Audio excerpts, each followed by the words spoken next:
हरि ओम. Corona न करोति. योगदास श्री जय गणेश जोशी लिखित आध्यात्मिक लेख क्रमांक 91. न करोति. भक्ताच्या अंगी जर न करोति हे तत्व पूर्ण रुजलेले, भिनलेले, एकरूप झालेले असेल तर परमात्म्याशिवाय, अध्यात्माशिवाय अन्य विषय त्याच्या मनात येणार नाहीत. त्याची बुद्धी अन्य विषयांचा विचार करणार नाही. त्याच्या स्मृतीमध्ये अन्य विषय हीन, दीन, क्षीण, लीन, म्लान झालेले असतील. अन्य विषयांना तो थारा देणार नाही. परंतु अनेक साधू, बैरागी, योगी, संन्यासी, महंत, मठाधिपती, आश्रमप्रमुख धनाचा त्याग करायला सांगतात. कारण त्यांच्या मनात, बुद्धीत, स्मृतीत धन ठासून भरलेले आहे. असे अनेक जण भौतिक वस्तुजगताचा उपभोग घेऊ नका, ऐहिक सुखापासून दूर राहा अशी शिकवण देतात. कारण त्यांच्यामध्ये अजूनही भौतिक, ऐहिक उपभोगांची लज्जत शिल्लक आहे. असे अनेक जण स्त्री विष आहे असा टाहू फोडतात.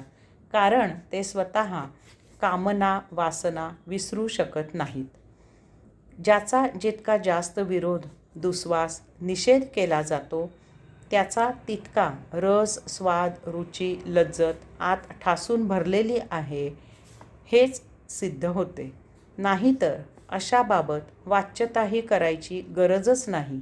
कारण देहधर्मापुरते जे जे करणे अत्यावश्यक आहे ते भगवंतासाठी करत आहोत ही भावना जेव्हा रुजते तेव्हा अंगी भक्ती रुजते. लेख क्रमांक 92. न करोति. अनेक वेळा आपण द्वंद्वाच्या बाबतीत नेमके नको त्यावर लक्ष केंद्रित करतो आणि तेथे मेहनत घेतो. वास्तवात अशा ठिकाणी न करोति हे तत्व अंमलात आणल्यास जेथे आवश्यक आहे तेथे मेहनत घेतली जाईल आणि आपण आनंदात राहू शकतो. उदाहरणार्थ, अमृत ही एक कल्पना आहे आणि त्याचबरोबर विष ही वस्तुस्थिती आहे. विष प्रत्यक्षात आहे, अमृत प्रत्यक्षात उपलब्ध नाही. तरीही आपण अमृत शोधायचा प्रयत्न करत आहोत. आपल्याला अमर होण्याचे स्वप्न पडत आहे. वास्तवात मृत्यू अटळ आहे. तरीही अमृत शोधून आपल्याला मृत्यूला जिंकायचे आहे. यापेक्षा अटळ असलेला मृत्यू सुकर कसा होईल ह्यावर लक्ष केंद्रित केल्यास यातना विरहित आनंदाने मृत्यूचा स्वीकार केला जाईल. येथे फक्त अपरिहार्य दुःखच आहे. दुःख कमी झाले की सुखाचा आभास होतो. काही कारणाने सुख नष्ट झाल्याने दुःख होते. यास्तव आपण शाश्वत सुखाचा शोध घेतो.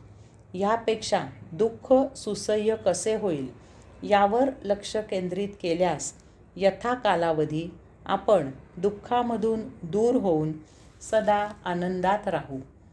अशाच प्रकारे पाप, पुण्य, प्रकाश, काळोख, भौतिक, अध्यात्म इत्यादी प्रत्येक द्वंद्वाच्या बाबतीत विचार करावा आणि न करोति तत्वाने कैवल्य प्राप्त करावे.